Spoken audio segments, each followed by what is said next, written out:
তো 43 দিন গুম থাকার পরে যখন পিলখানাতে রেখে যাই, তারপরে এতটা অমানসিক টর্চার হয়েছিল যে স্বীকারোক্তিমূলক জবানবন্দি বা মিথ্যা সাক্ষী দেওয়ানোর জন্য কোনোটাই হয়তো বা সে সময় সম্ভব হয়নি, বিধায় ওনাকে পিলখানাতে রেখে যাই। উনি ছুটে আসছে, কিন্তু তারপরে ছুটি আসছে, দীর্ঘ 15 মাস চাকরিও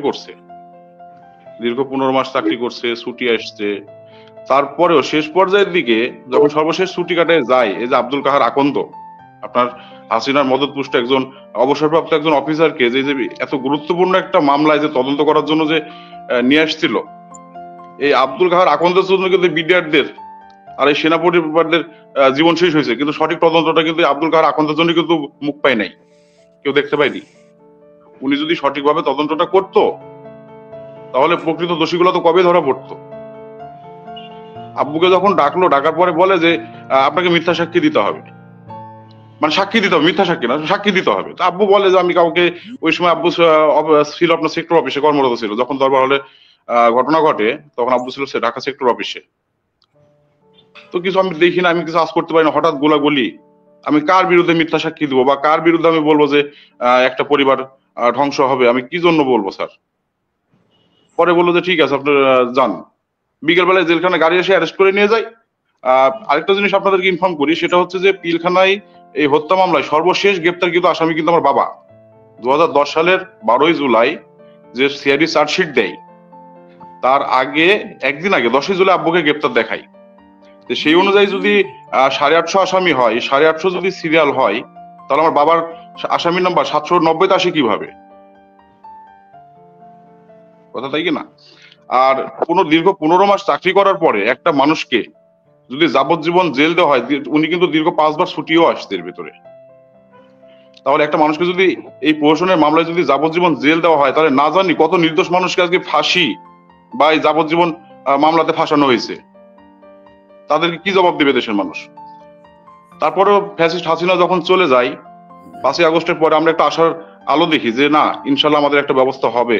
আমাদের দেশের যে 57 জন শহীদ কর্মকর্তাদেরকে যারা হত্যা করছে, প্রকৃত খুনিরা বের হবে, আমার নির্দোষ বাবারা বের হবে, ইনশাল্লাহ আমরা একটা সঠিক বিচার পাবো, আমরাও পাবো, আমাদের দেশের মানুষ পাবে, এই আশাটা কিন্তু আমরা জাগছিল।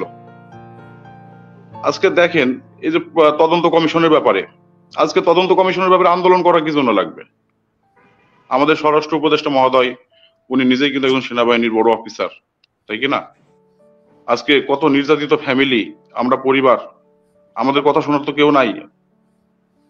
বড় বড় পজিশনের মানুষগুলো তো বিভিন্ন সময় সংবাদ সম্মেলন ডাকতে পারে, বিভিন্ন ব্যবস্থা নিতে পারে, আমরা তো সেগুলো পারি না। আমরা তো প্রত্যন্ত অঞ্চল থেকে শুধু মুখে দিক তাকাই থাকি যে আমাদের দেশের মানুষ আমাদের জন্য কি করে, আমাদের সুশীল সমাজ আমাদের জন্য কি করে, আমরা তো শুধু টাকায় থাকি তাদের দিকে, আমাদের তো বলার জায়গা নাই বা আমাদের শোনার কেউ নাই।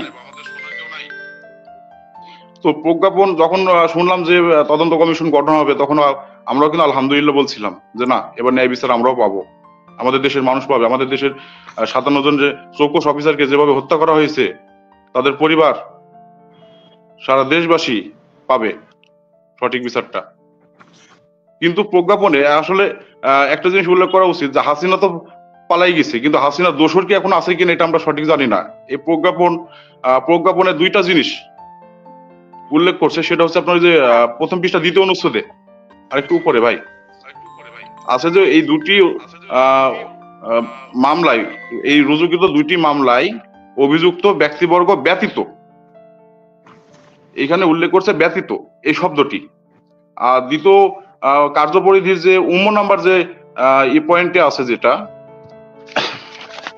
এক মিনিট, নাম্বার ইয়াতে আছে যে এই হত্যাকাণ্ড সহ সংগঠিত অপরাধে ইতোমধ্যে দায়েরকৃত মামলা এবং সংশ্লিষ্ট মামলায় অভিযুক্তগণের দায় এবং অপরাধ অক্ষুণ্ণ রেখে। আমার প্রশ্ন হচ্ছে যে এখানে যেসব ব্যক্তিরা কোনো অপরাধই করেনি, অপরাধ না করে আজকে যাবজ্জীবন ফাঁসির দণ্ডে দণ্ডিত বিভিন্ন মেয়াদে, আজকে 18,500 মানুষকে কি বিনা অপরাধে চাকরিচ্যুত করা হয়েছে? একটা প্রশাসনে বিশেষ কোর্ট সাজায়ে বিশেষ মামলা দিয়ে তাদেরকে চাকরিচ্যুত করা হয়েছে। আপনারা কি জানেন যে ওই সময় ভারতের এক কথা যে আওয়ামী ও ভারত বিরোধী মোনা যেসব সৈন্যগুলা ছিল বিডিআরে, তাদের একটাকেও রাখে নাই, এনএসআই দিয়ে তো পুলিশ দিয়ে তদন্ত করে করে বের করে করে চাকরিচ্যুত করছে, জেল দিছে বাড়ি বাড়ি গিয়ে। জি ধন্যবাদ তুহিন ভাই। শাকিল ভাই, আপনাদের আইনজীবীর সাথে আপনি সবচেয়ে বেশি আপনি যোগাযোগ করছেন আইনজীবী পরিবারগুলোর সাথে, মানে সবশেষ আশা কি, কি মনে করছেন পরশুদিন কি হতে যাচ্ছে? আসসালামু আলাইকুম। ধন্যবাদ ইলিয়াস ভাই, আমাদের এই ক্ষতিগ্রস্ত মজলুম পরিবারকে আপনার এই অনুষ্ঠানের মাধ্যমে কথা বলতে সুযোগ করে দেওয়ার জন্য।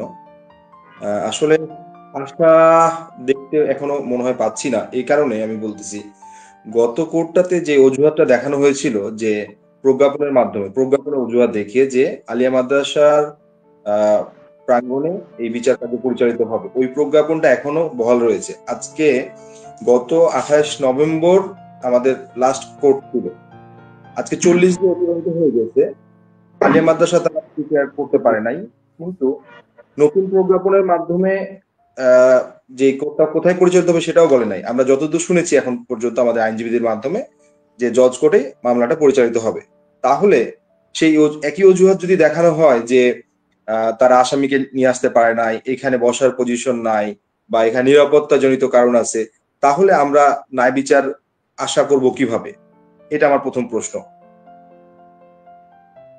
এরপরে যেটা হচ্ছে যে গত 16 বছরে তো আমরা পাই নাই, সেটা নিয়ে কোনো কথা নাই, সেটা ষড়যন্ত্রের শিকার ছিলাম। এখন আমরা ছাত্র জনতার বিপ্লবের মাধ্যমে আমরা একটা বৈপ্লবিক সরকার পেয়েছি, কিন্তু আসলে আমরা এই বিডিআর পরিবারগুলো এখনো মুখ দেখতে পাচ্ছি না। আমরা জানি আমরা প্রথমেই 57 জন শহীদ কর্মকর্তার বিচারটা আমরাই দাবি প্রতিনিয়ত জানাচ্ছি। আমরা এই হত্যাকাণ্ডের সঠিক বিচারটা, ন্যায় বিচারের জন্য সবচেয়ে বেশি অগ্রণী ভূমিকা পালন করছি। যখন গত মাহিন সরকার যখন ন্যায় বিচারের জন্য এই তদন্ত কমিশনের জন্য শহীদ মিনারে ডাক দিল, তখন আমরাও উপস্থিত ছিলাম, এই বিডিআর পরিবারগুলো উপস্থিত ছিলাম। স্বাধীন তদন্ত কমিশন গঠনের জন্য আমরাও দাবি জানিয়েছিলাম। কেন জানিয়েছিলাম? কারণ আমাদের মাথায় কলঙ্কের দাগ আছে, এই কলঙ্কের দাগ আমাদের মুছে ফেলতে হবে। এই স্বাধীন তদন্ত কমিশনের কাছে আমাদের আশা ছিল যে আমাদের যে বিচার প্রক্রিয়া আছে, কি হয়েছে, ভুল ছিল কোনগুলো, সেই জিনিসগুলো নিয়ে তারা পুরো আলোচনা, এটা তদন্ত করে বের করে নিয়ে আসবে।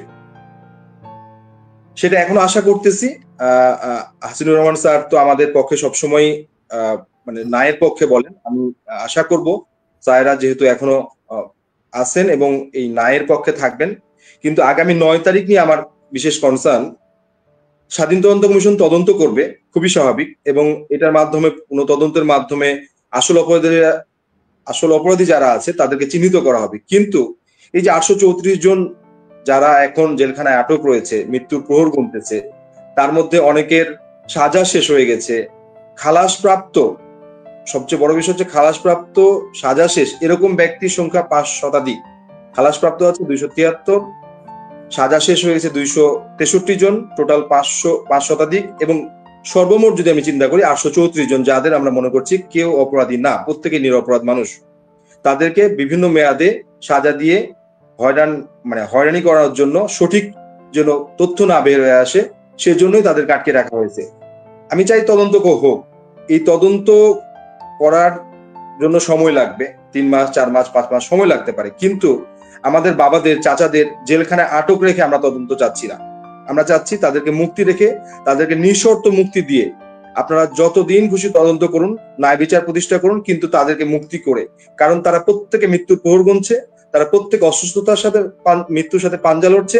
তাদের এক একটা মৃত্যু আপনাদেরকে দায় নিতে হবে। আমি আবার বলতেছি, এক একজন মৃত্যুর দায়, যদি একজন মৃত্যু আজকের পর থেকে মৃত্যুবরণ করে কোনো সদস্য, বিডিআর সদস্য, নিরপরাধ বিডিআর সদস্য, সেটার দায়ভার সরকারকে নিতে হবে। ফয়জুল ভাই,